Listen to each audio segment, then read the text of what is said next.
Harkoresh, Harkorak, Harkorim. All three suffer from Chimerism, the vermin mother's curse.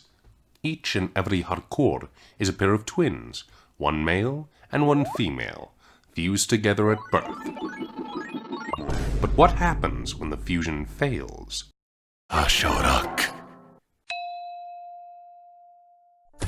Like us, a Harkor do have an image of what an ideal body type looks like.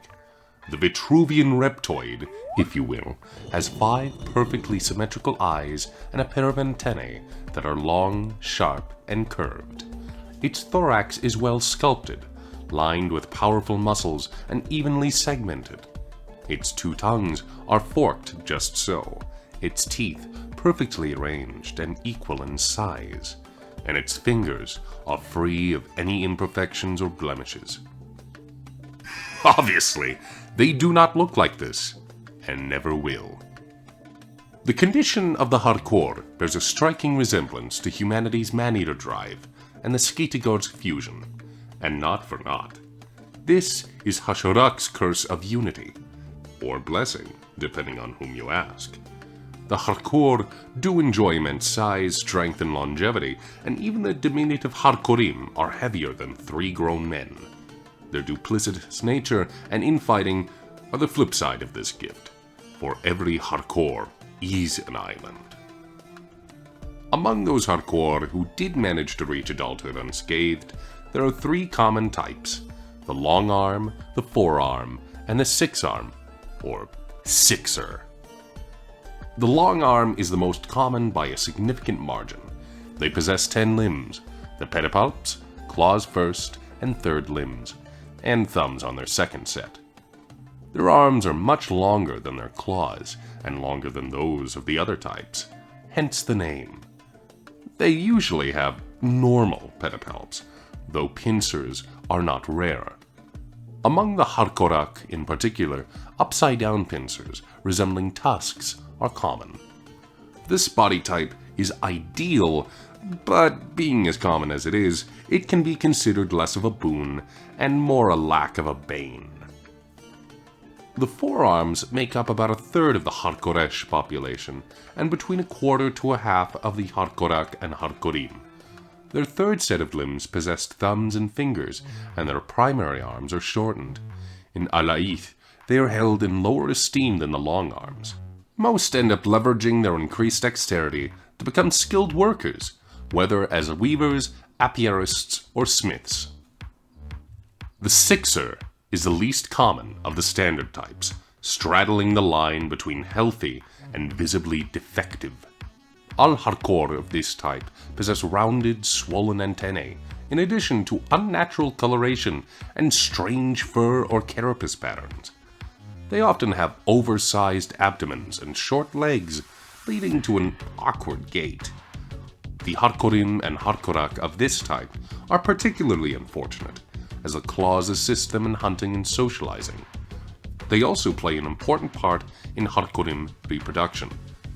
Generally, sixers tend to be stuck at the bottom of the social ladder, one step above the freaks and misfits. The mouth limbs are another trait that varies quite significantly between individual Harkor. The pedipalps of the Harkor are actually heavily modified reptile limbs terminating in a single claw. The 3 common types are the standard pedipalp, the pincer, and the tusk. The pedipalps are the most common type. They are stronger than they look, and quite dexterous, able to rotate inwards almost 90 degrees. The Harkor use them to assist themselves with eating, weaving, and a variety of other tasks. They don't see much use in fights. The Harkor rarely resort to biting, and when they do, their crushing jaws are already more than enough. The pincer types have 1 less joint, losing most dexterity in exchange for immense strength. They are capable of cutting through bronze like hot butter, and are very useful for breaking insect shells. Tusk types are almost unheard of outside of the Harkorak, being something like an inverted version of the pincer. While not desperately useful in domestic life, they can be used to supplement the Harkorak's already monstrous bite force. Despite, or perhaps because of their shortcomings, they are considered a sign of good breeding among the Korak. The Harkorim have their own set of pedipalp shapes. The curl is whip-like structure, segmented into anywhere between 8 to 14 joints, often but not always lined with sharp edges on its inner side. Particularly lazy Harkorim use it to catch small fish. It is quite useful for carrying their belongings. The reverse curl is roughly the same, albeit pointing upwards. To Harkoresh and Harkorim who have never seen the Korim themselves, the description of these limbs can often sound overblown. The anatomy of the Harkor is already a strange, volatile thing, which naturally leads to many yarns being spun about grotesque variants. Which leads us to twin chimerism, the most common birth defect. The twin Harkor fuse vertically, so to speak, rather than properly melding into each other.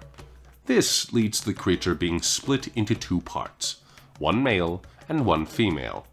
The two parts are completely distinct individuals. Their color, eyes, antennae, pedipalps, teeth, and even body type can be different from their twin. The exact ratio of the fusion is critical. The twins can only survive if one side dominates the other. The closer they are to an even split, the worse off they are. Even an uneven split is a grim fate, and the dominant twin must periodically wrestle full control of the body back from their defective sibling. It is also possible for the two halves to be of different types, a long arm and a forearm, for example, creating an awkward, asymmetrical physique. A clean 50-50 split is the worst thing that can happen. Each half remains fully in control of their side of the body, and each retains a malformed mind. Even if they manage to miraculously cooperate perfectly, they will move with the elegance of a decapitated chicken. It is also possible for the split to be such that the Harkor suffers from gonochorism, usually turning the individual into an evolutionary dead end. A male Harkor can never confirm his paternity, nor create and carry his own offspring, depriving him of the valuable services of the Korashi. Other Harkor will refuse to breed with him unless he gains immense status, which the condition precludes him from gaining to begin with. Female Harkor fare better. They can carry their own offspring and are somewhat desirable, but at the same time they are treated with contempt.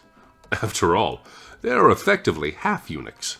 Quite pathetic, and there is no place for the weak among the Harkor.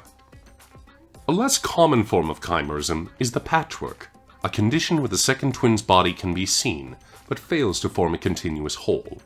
This only affects the creature's health if the innards are also patchwork, in which case it will die before even becoming a Korashi. Socially, however, they are ostracized, being visibly and revoltingly deformed. These individuals typically become incomparably ambitious, or else allow themselves to sink into the pits of despair, with very little in between. In addition to chimerism, some variants emerge because of issues during an individual's development, or even direct divine intervention.